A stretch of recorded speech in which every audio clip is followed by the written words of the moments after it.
Okay, guys, we're back on the Bar Stories Project. Hope everyone's had a great break, and we're definitely gonna enjoy doing this content in 2021. Happy 2021 to everybody. I have a really special guest I'm very excited about. So Olivia Ash is the creator of LiveBalance.net. She has a Bachelor in Science in Exercise Science from the University of Evansville. And well, lots of degrees here, Olivia. Very impressive. So on top of that, a master's in physical education from Indiana University. And Indiana University is also where you got your JD, and you're a licensed attorney and teacher. Welcome to the show, Olivia. You go by Olivia or Liv? What do you prefer? I go by Liv. Most people call me Liv. Okay, so most people call me Chuck, so I know you've been calling me Charles, but that's my courtroom name. Totally fine. You got your superhero and your non-superhero. It's okay. Super excited to have you on because from what I've gathered, you have a very interesting bar exam story, which is what the show is about. But also your research on loneliness in the legal profession. So in spring 2019, you did a doctoral thesis on that topic, and I'm sure, we'll get into that, which is kind of a sort of a deviation from what our regular guests talk about, which is just, their experiences with the bar. But just for me personally, I took the bar 3 times. I just passed last year. And it was quite a journey. And why I'm interested in your research of lawyer loneliness is because failing the bar is a very lonely time. Indeed, yes. And it's one of the things that all the guests talk about, how defeated and lonely that you feel, even though you know inherently that other people have failed it and other people are going through the same thing. It really feels like you're on your own because you focus on that feeling of defeat, feeling of inadequacy, feeling of loneliness. It just feels like you're all alone. And that's sort of my experience and the experience that a lot of the guests shared. But I like to jump into it by talking about your first time taking the bar, and then we'll talk about what happened. Everything happened. So 3 times. I took the bar 3 times. So I am with you. And every time was different. My preparation was different every time. My mentality going into it was different. And that last time was like, for the love of all that, I just sat in my car and I was like, okay, this is good. Let's move on. Mm-hmm. So yeah, it was, and for me, I had so many concurrent things going on in my personal life that affected how I was entering the bar. And I think that that's something that we have to realize, that we are human and we are physical beings, and everything that we're dealing and going with, whether it's our physical bodies or our mental state or our emotional state, is going to affect how we perceive ourselves, our capabilities, our self-efficacy, and everything when it comes to that. Absolutely. I mean, 100%. It's like you were speaking and I'm like, that's exactly what I lived, because both times that I failed the bar, I was having issues with, and I really didn't have these issues before, but I was having issues with insomnia. Mm-hmm. The only time it ever happened to me, I'm ex-military and I've deployed to the Middle East many times. So I wouldn't sleep the night before flying to the Middle East, which is fine because I would just be on a plane for 12 or 16 hours and then sleep on the plane. But obviously in the bar exam, you really have to use your brain, and your brain can't operate on no sleep. And so I know for a fact that the 3rd time, what was the difference maker? I mean, it wasn't in how I studied. It was that I addressed that issue. I sought professional help. Mm-hmm. I got sleep. And then I woke up, instead of feeling this overwhelming sense of anxiety and well, let's see how, who knows how it's going to go. I'm just going to do my best. I literally went into the 3rd time and said, let's just do it. And let's just do this. Yes. The best way I've described it to, people want to know is I was just calm the morning of the 3rd bar exam, and I ended up scoring ridiculously high, which shocked me because I expected to kind of just make the cutoff. But one thing that our audience members who are usually 3Ls who haven't taken the bar yet, or law graduates who have to take the bar a subsequent time, they like to hear about what happens, or what is that day like when you get the results and you're hoping for a good outcome, and then it's such a horrible feeling. What was your story like? You know, where were you when you found out your results, and how did you react? Oh, yes. Flashbacks. So I would say to the three I was listening before I get into what happened that first time when I found out is you have got to do your race no matter what anybody else says. And law school is a fantastic breeding ground for unhealthy behaviors. So it's important to seek out those who are your colleagues, who have shared experiences, who won't make you feel more psyched up and psyched out, versus those when you see a lot of the herd kind of everyone is freaking out. Because at the end of the day, it is your test, it is your body, it is your brain, it is you're the one who has to deal with the outcome. So that would be something, gathering those support networks and having a good one from school is important. Now, so I took the test in July and it was exhausting. I mean, I've taken a lot of tests in my life, but it is a completely different experience. The electricity in that room is different because you know so much is riding on it. You cannot begin your career if you want to do this career until you pass this test, and you spent thousands of dollars. So the stressors, the anticipation is real. The weeks between finishing that test and that result and knowing your result is probably just as bad as, if not worse than, because you have no control. I concur. You do with the type A people who want control. It's a very unsettling time. So my second and third time taking it, that intermission between having taken it, I cared less about my personal, like I attach my personal efficacy and value and esteem to that.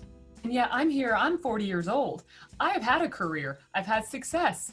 I have already done a lot of things, and yet I was focusing so solely on a huge part of my worth, whether I passed that or not. By the third time, it was like, I have taken this test, I have studied, I can only do so much. I know what I think about the city, I know what I think about this. I'm a teacher, I'm a health professional, I know what's good. So I'm just gonna go take the test. The first time I found out, I was at the office, and my friend who was graduated around the same time, went to school at the same time, she was ahead of me. She's like, oh my gosh, Liv, the bar results are out. So I didn't even know because I was working, and she told me, and suddenly it sucked up my whole attention span. I went on a lunch break and I found out, and it was not pretty because I didn't miss by that much, but knowing how much I put into it, and then knowing I didn't miss that much was just infuriating. And I think I had this visceral sort of like screaming like, mother, just I wanted to just cuss and have all of that that angst. I wanted to be physically released, which is also completely normal. Just don't do it at the office. I was in my car.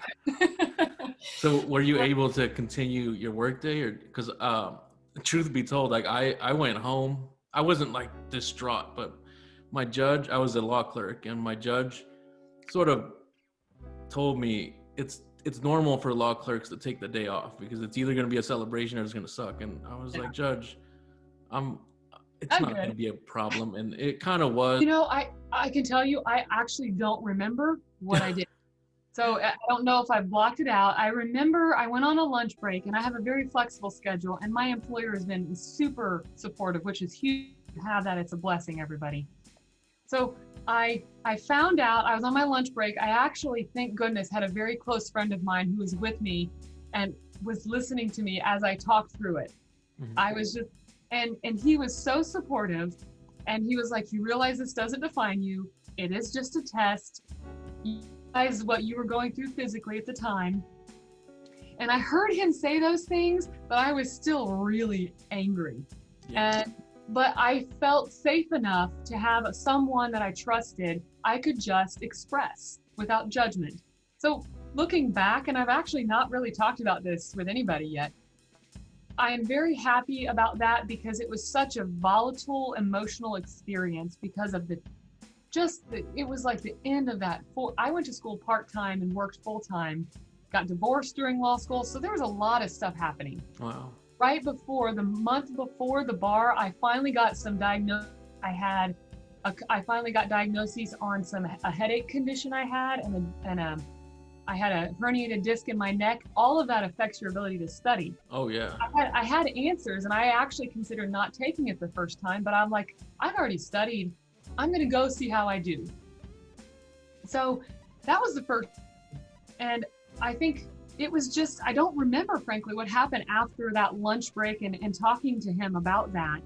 I do remember, like you said, that feeling of, I'm not as good as everyone else. Other people passed. What's wrong with me? And that goes against everything that I teach as a faculty wellness, because I teach wellness to college students. I teach that mental health, but here I am experiencing all of those things. Like, I'm not good enough.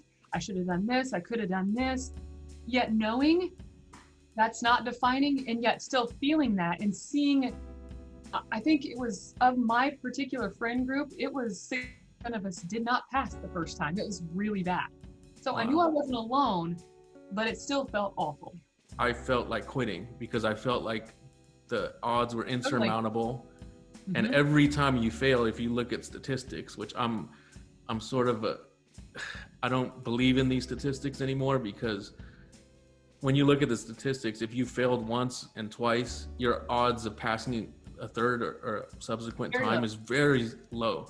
I almost let that feeling of doubt just like take over my life. And I'm like, this is against everything that I learned as a soldier, as a leader in the military. And absolutely. And that's how I felt the second time I failed. yeah, let's talk about the second time. How did you approach it differently? Because I mean, everybody's story is so different.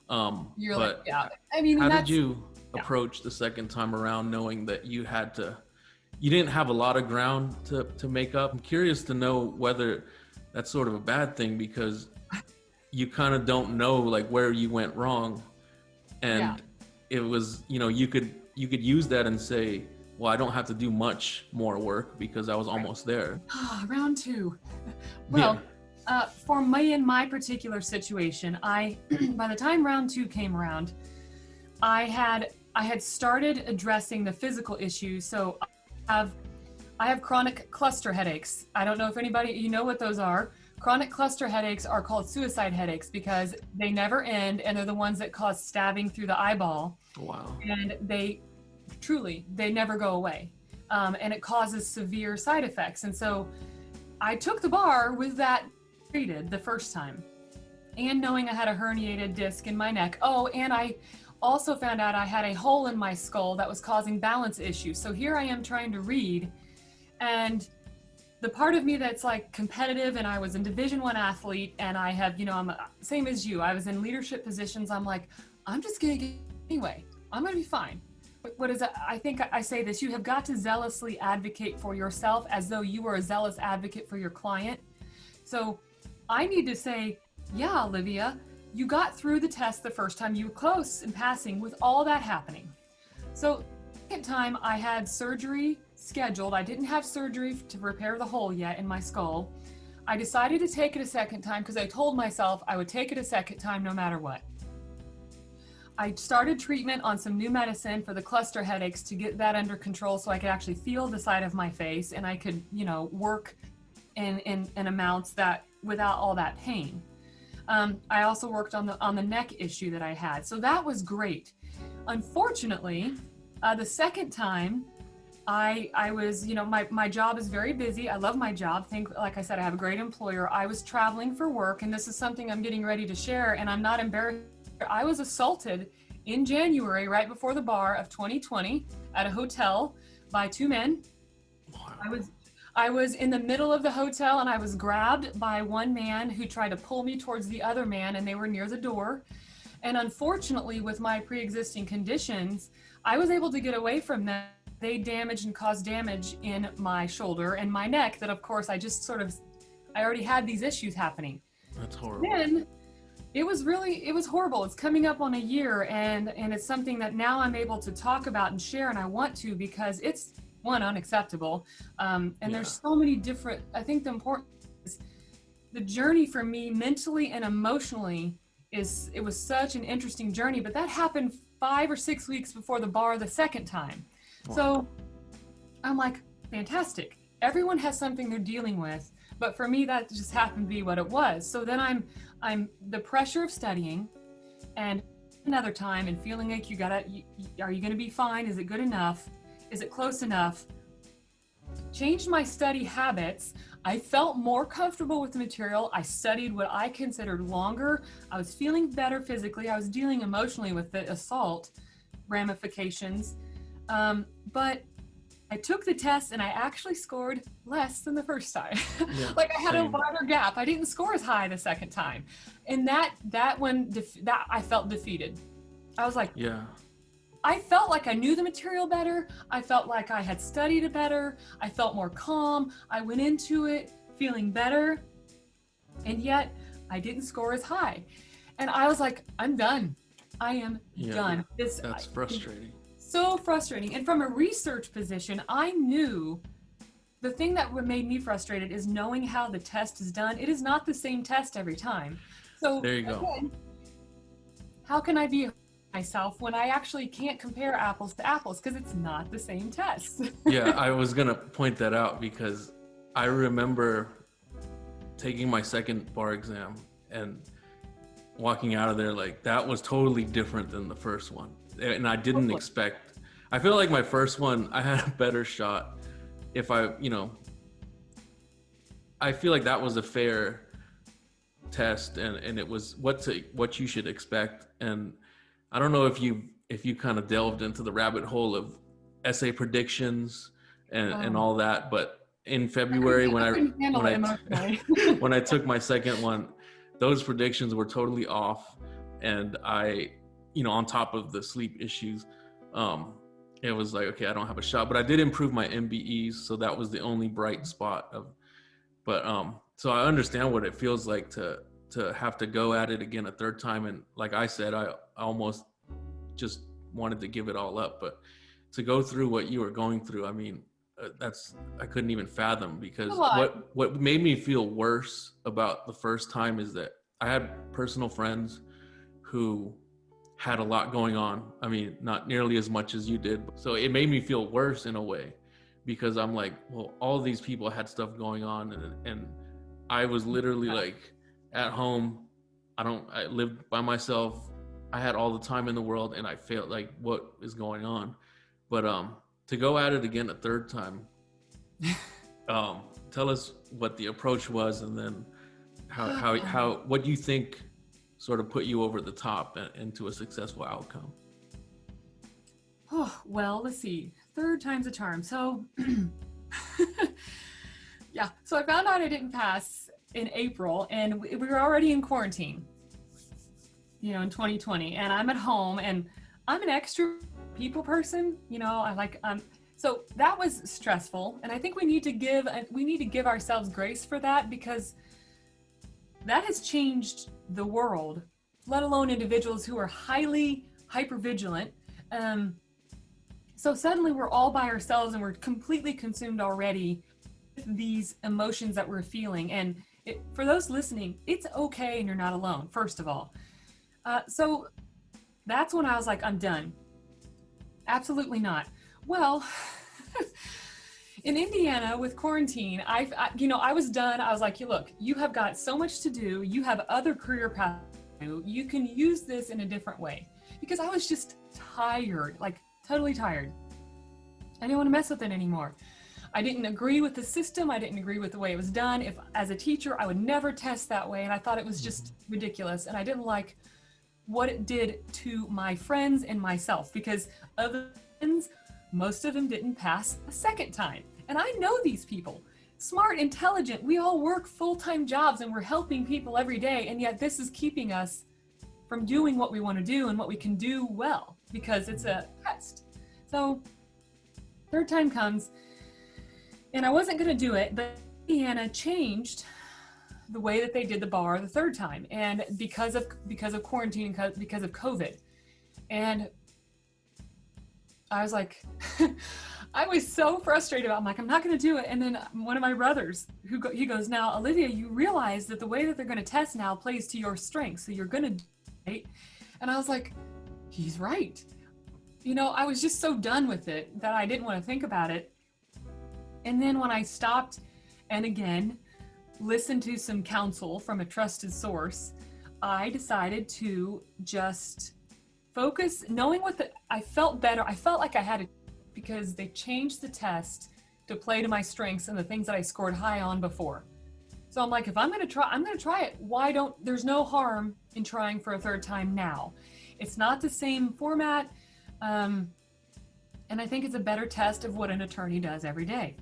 So I really just focused on the content and learning the law and feeling comfortable and frankly resting, because from February, the bar, with COVID, they rescheduled, and I had cranial surgery May 22nd, and I took the bar August 4th.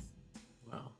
So they cut my head open and put in, they repaired the skull. You move your brain over, they repair the surface of the skull, and then they patch it up and put titanium screws. So I have a scar from here to here, and I had 2 weeks off, no reading. I had no computer time. I was at home recovering with my sister taking care of me because I live. And then I had 2 more weeks to get myself in fitness, back in shape, and then I started work again. And so I worked full time and studied for the third time, and took the test. It was, instead of 2 days, it was only 1 day, and it was very intense. And I felt relief, and I felt better.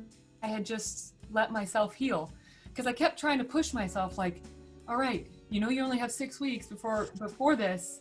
But then I had to come to a point where I had to acknowledge my own limitations. And for me, that was physical. It was I needed to rest. So was your third bar exam, was it a remote exam?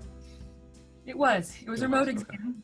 It was remote. Yep. And so it was, it was a crazy day. 8 hours has never gone by so fast, but it was remote, and we got it taken care of, and then it was done.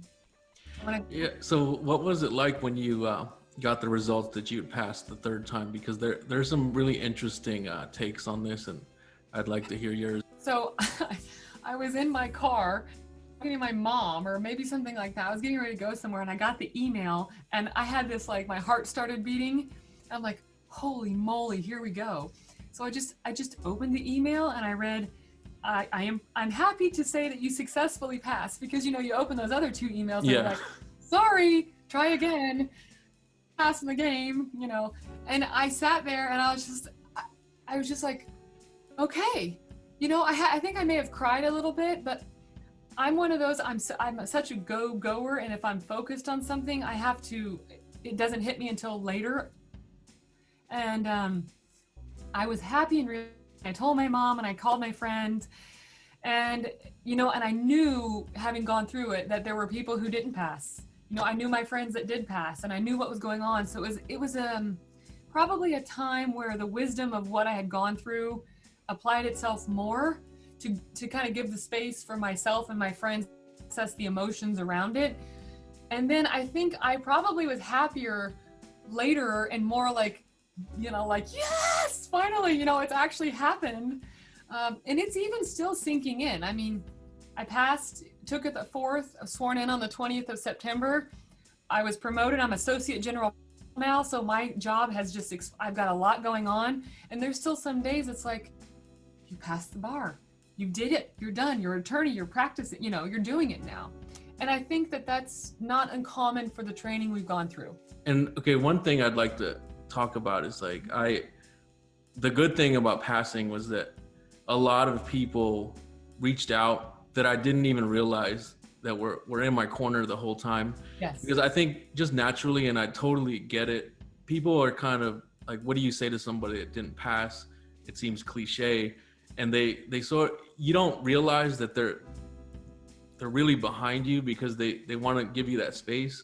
But then a lot of them went out of their way to reach out to me, and I appreciated that so much. And I just knew they believed in me, and I almost just didn't even believe in myself, because it's not like I told them. I didn't post on social media, and that's a whole nother episode. And this is where my research and work in emotions and how people process and deal with traumatic events it's kind of like, if someone passes away, one thing I have had to learn in my life is never tell someone you understand what they've been through unless you have been there. It does not mean that you cannot understand that they're grieving, struggling, going through a difficult time, happy, elated. It's just that you're acknowledging their existence. But part of being empathetic and with yourself is just sitting with your emotions and how it is. And I had to realize, as an older law student and as an older bar exam taker, my experience of that is going to be different than someone who's fresh out of school and 22, 23, even more. And I would see this media posts, and at first it was like, oh my goodness, that's it. You have a visceral response to it, but then I'm like, that's their experience. They're almost a generation younger than me. But what I was surprised and very happy about is I did receive kind of random comments, and then from individuals, I got flowers and I got congratulations and I got cards from people that you don't hear a lot from, because sometimes people don't know what to say. Either maybe they're just like, I knew you could do it, and they just choose not to say something, or don't worry, you're going to get it next time. And sometimes you want to be like, I don't want to talk to you ever again. Yeah. You know, because they're not going through it. So I did have pleasant surprise with that. And the other thing that I have been practicing and learning for various and sundry reasons is to celebrate and be happy with my accomplishment and not try to dim that light. So I threw myself a party. It was my 40th birthday anyway in August. And I had found out, and I waited till I found out if I passed the bar. And I threw myself a dinner party with my closest friends, the people who have been there to support and who have exhibited behaviors where I knew they were in my corner, and we celebrated, and it included two of my friends who took the bar multiple times. Mm-hmm. So we were all celebrate. And the outpouring of love and support from those people was nice to put back in my soul after going through the situation 3 times. Because sometimes when you fail something and people know you, they don't know what to say, and it's quiet, right, and you're lonely. You're lonely because I'm doing this by myself, but I'm not, but it feels like it. That's a great transition to what I wanted to ask about next. So your research on loneliness in the legal profession, what do you want to share, knowing that our audience is mainly, these bar takers, these law graduates or soon to be law graduates? What can you share about your research? Because I, full disclosure, haven't read any of it. Okay, but, it's 3 pages. You don't have to. So, first of all, you're not alone. It is your perception, and that's okay. We all have a perception of our relationships, and the loneliness is not the same as isolation, and feeling lonely is a totally expected human response to life events. I learned that over the years. So you're not alone, but I will say that if you feel lonely and it's getting worse, you have got to reach out. However you reach out in whatever way you can is still reaching out, whether that's phone calling, I just said that word, whether it's calling, sorry, I don't know, it's been a long day. Whether you call someone, you text them, ideally, you talk to a therapist. Lawyers are not very good about that because heaven forbid we might be weak since we're not, machines, but that's what I want to say. The research I do in this area is, so with my background, I come from a huge family, 18 nieces and nephews. I've been like a mom teacher my whole life because I was a middle kid. I care about helping people learn and just being like, look, life is tough. Let's focus on yourself, and then you can focus on helping other people. And when I was in law school, and I was 35 when I started law school, and most of my colleagues were younger, or in my night class were similar with houses and marriages and this. I saw over the 4 years of going to school that my colleagues were suffering, and I could see that because I am a trained health professional. Mm-hmm. I'm a health educator, and biology is I'm licensed to teach health. So I looked at things differently than the average typical student. And it bothered me. And when I saw a report that said lawyers are the loneliest of professionals, I'm like, why? And something needs to be done about it. So I used that for my thesis, and I conducted research, and my colleagues, I had an open survey, It was anonymous. And what it showed is that if you're a 3L right now, you are probably experiencing extreme loneliness. You may feel alone. You may feel like you have no one to understand where you're at. You may have some, the symptoms of loneliness are the same. You mentioned military. We'll see with PTSD and a hypervigilance. Lawyers, doctors, and dentists also express the same type of symptoms. They're always on the lookout for something to go wrong. High anxiety, high the self-esteem is tough. No one understands how this is going. I'm responsible for someone else. Those professions all experience the same thing in the research. Wow. And it was really eye-opening because the training and the way that law school can be is not healthy. And I'm part of the Wellbeing and Law Committee for the American Bar Association. This is our second year. We're really trying to focus on wellness for attorneys because of the nature of the position and the responsibility in some attorneys' lives for someone else's life and freedom. And that is why it can be compared to individuals in the military and doctors, because we have a responsibility that most people don't understand, and that can be a lonely place.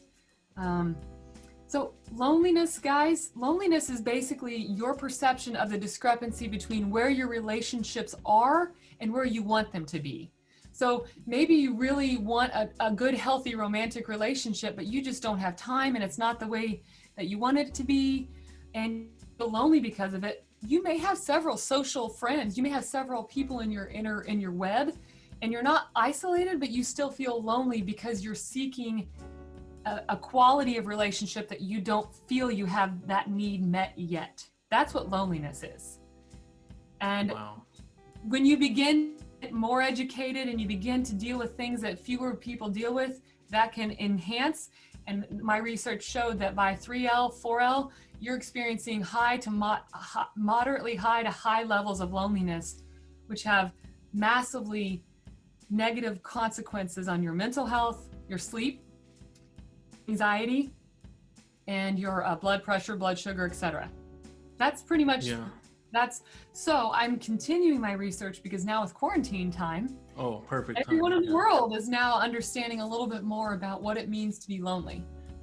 The sad part is, like, I was excited to go back to school because I loved the social atmosphere at law school. I would just go to school my 3L year and I wouldn't even have any classes. That I would just be there all day because it'd be like, oh, this person's here, I'll talk to them, and then social support, absolutely.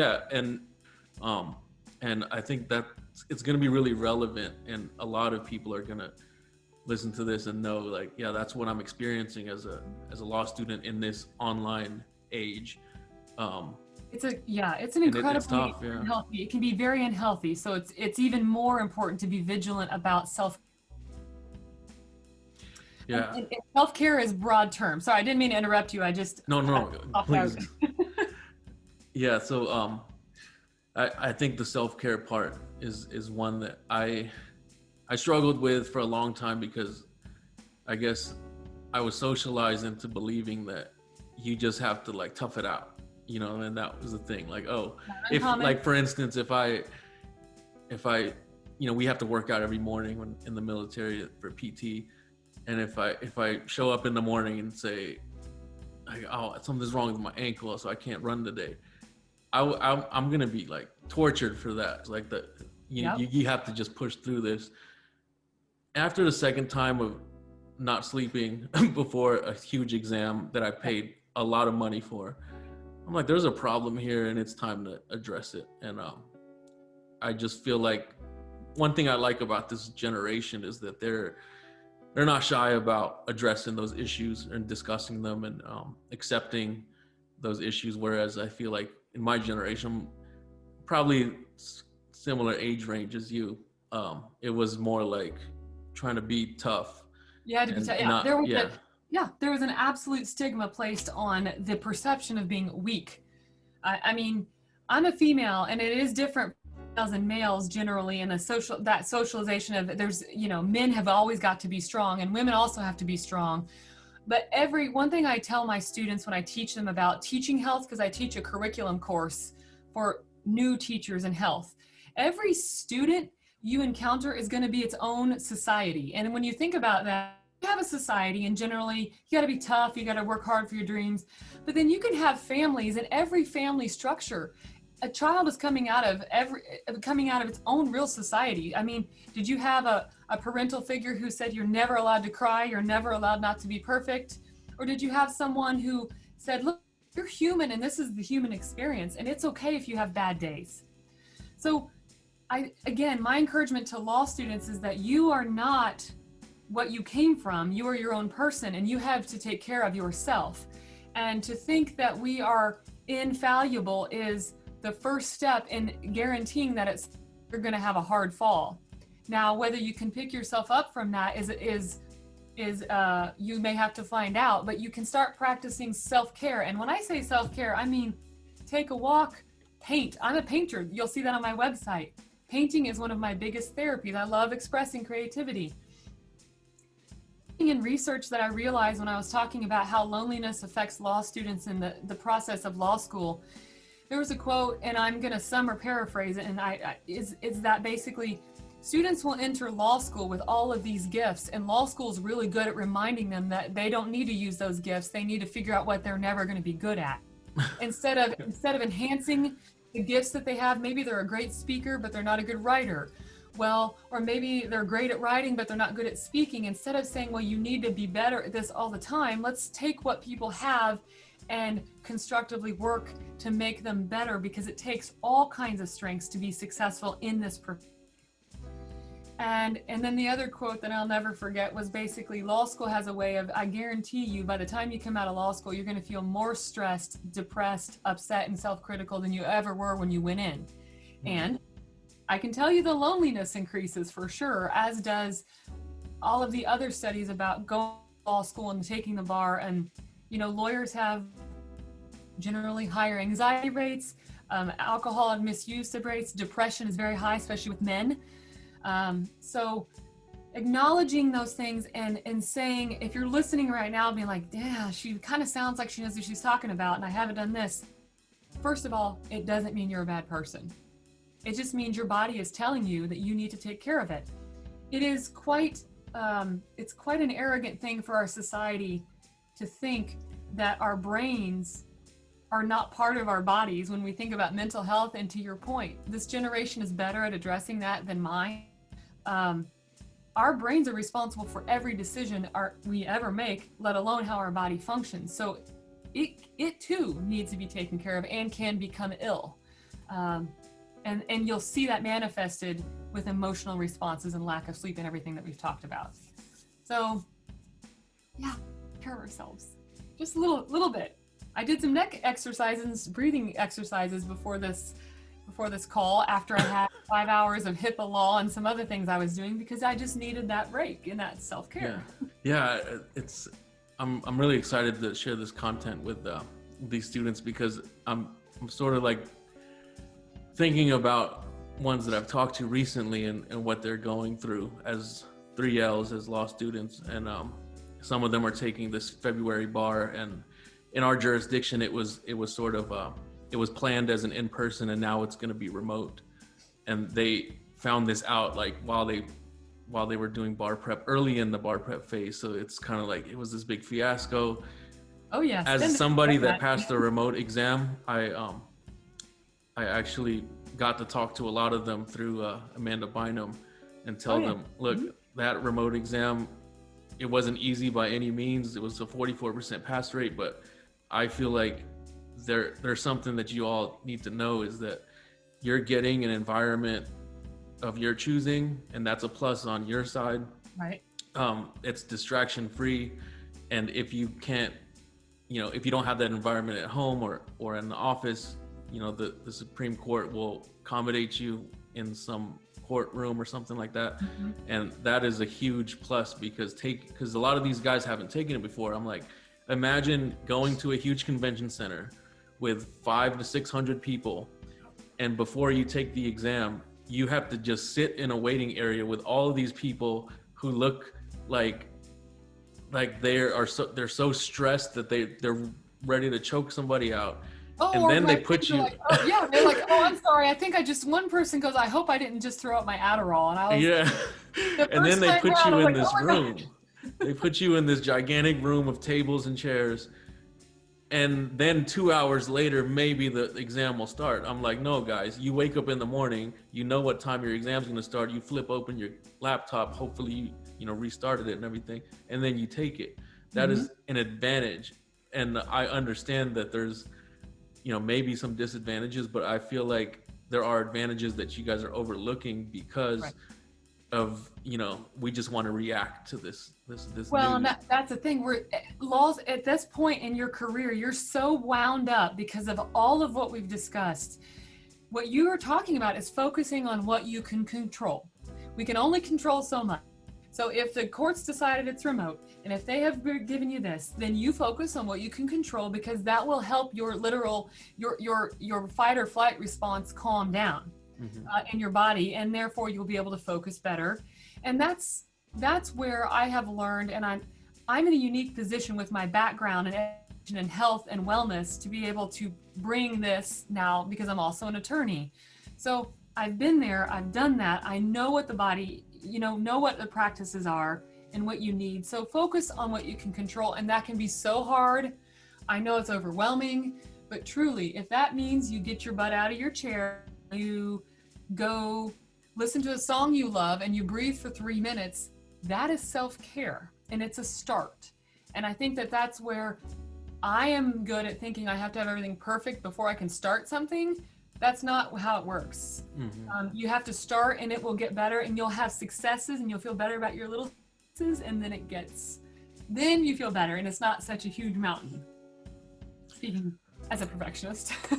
Wow, Liv, I'm so excited for everything that, once this content is ready to get published, I feel like it's gonna speak right to the heart of a lot of the students that it's intended to reach. And just from talking to them personally, I know that they're gonna benefit so much from hearing your story, hearing your words of advice, and from your background. And I just want to say, on behalf of all of these students, thank you for taking the time.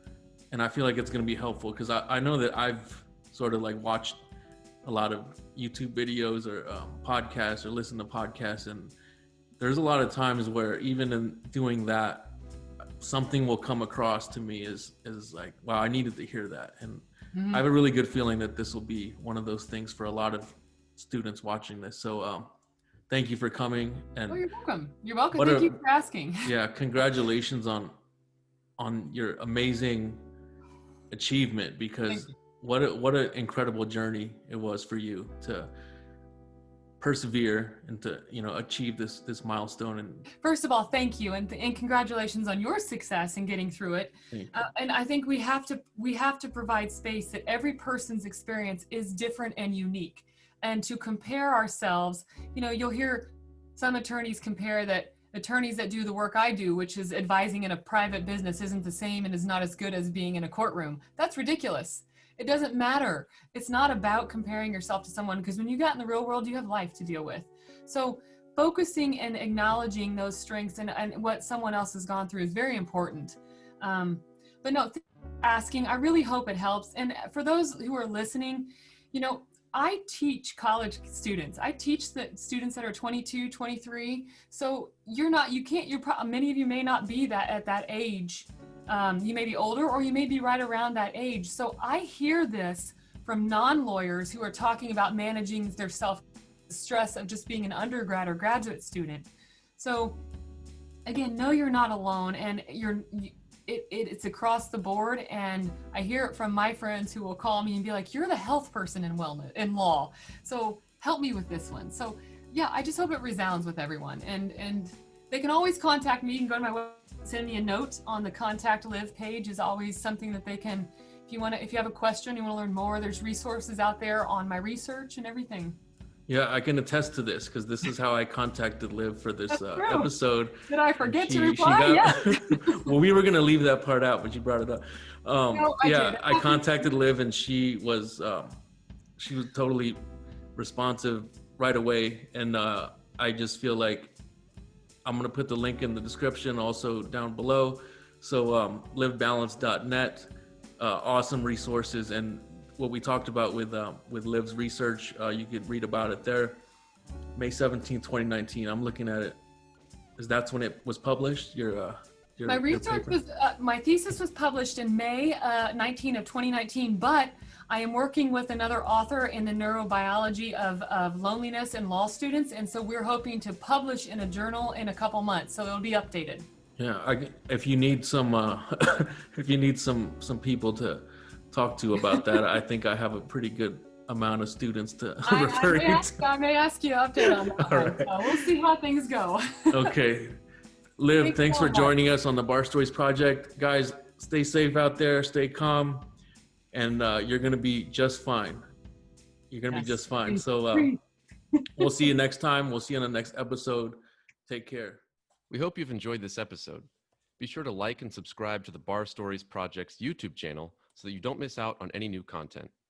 The Bar Stories Project is brought to you by creator and executive producer Chuck Bonazza, associate producer Patrick Ryan, original music by Justin St. John and Christian Savage. Join us next time on the Bar Stories Project.